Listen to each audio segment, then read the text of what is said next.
everyone, and welcome back to Live Like You're Living. It's been a little while, but I haven't forgotten about you. I am coming to you today to talk about prediabetes, something that I have been told that I'm in the realm of, that I'm pre-diabetic. And what does that mean? You know?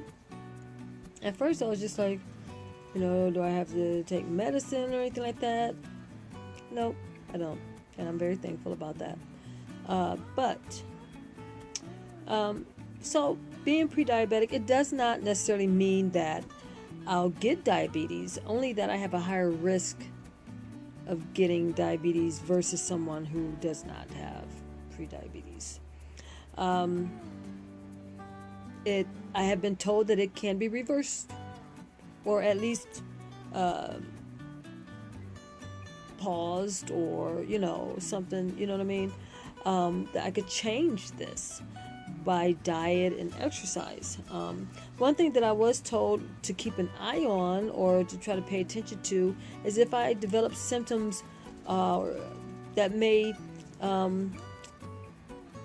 be a sign that the prediabetes has progressed to type 2 diabetes. And some of the symptoms are like if I'm thirsty all the time, or my thirst has increased, or if I'm urinating a lot, keep having to go to the bathroom, or fatigue, which is tricky for me because I already have fatigue from from the MGUS and things like that. I'm already tired all the time, and blurry vision. I don't have great vision. I'm over 40. Oops, I told on myself. I am, I'm not a teenager, you know what I mean? So my eyes are already doing their own thing from aging. So those type of categories, I'm just like,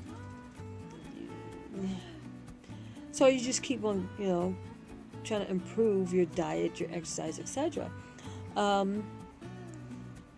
Now, something that surprised me was some foods that you should be careful of. And one thing that I love and use a lot is honey. And believe it or not, honey is sweeter than sugar and can be worse for you if you are in the pre-diabetic or diabetic stage. That's something you should not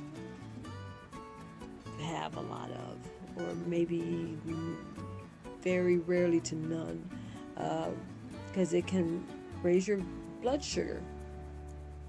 Also, juicing, which I just started experimenting with juicing, and I was told that when you juice fruits, you're concentrating the fruit and its sugars and things in there, and that may not be the best thing to do.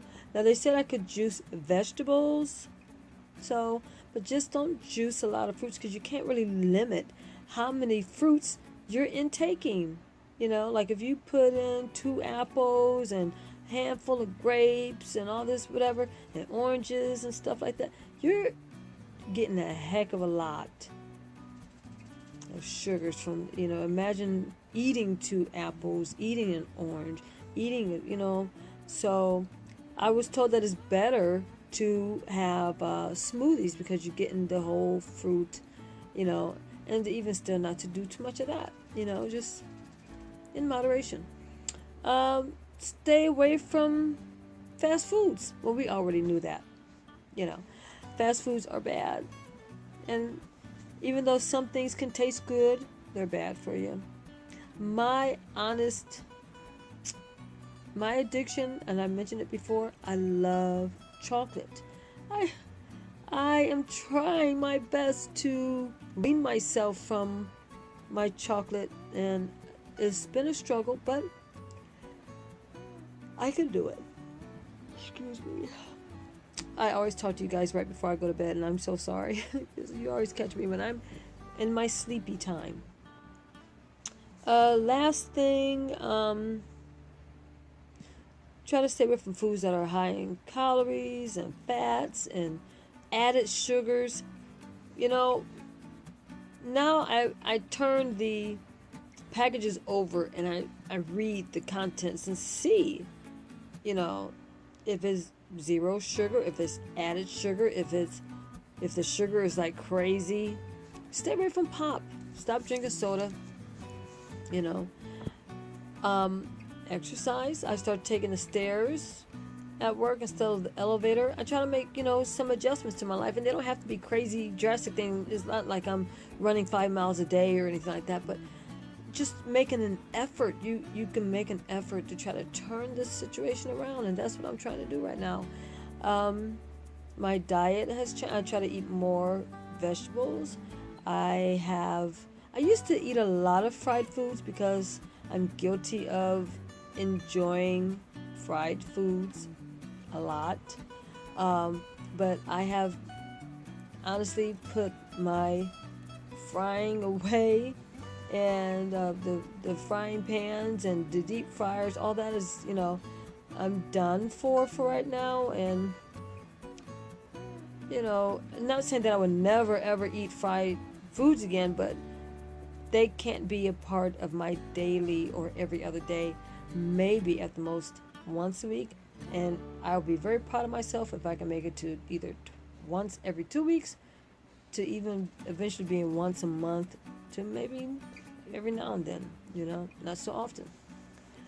But all these changes are possible changes. These aren't impossible changes. And if you have a pre-diabetes diagnosis, you can sit there and think, what can I do to improve my blood sugar? How can I make my life better, keep me healthy? You can make some changes. If you want to walk, even if you live in a busy area and you don't want to go outside, stand in place and march. March in place.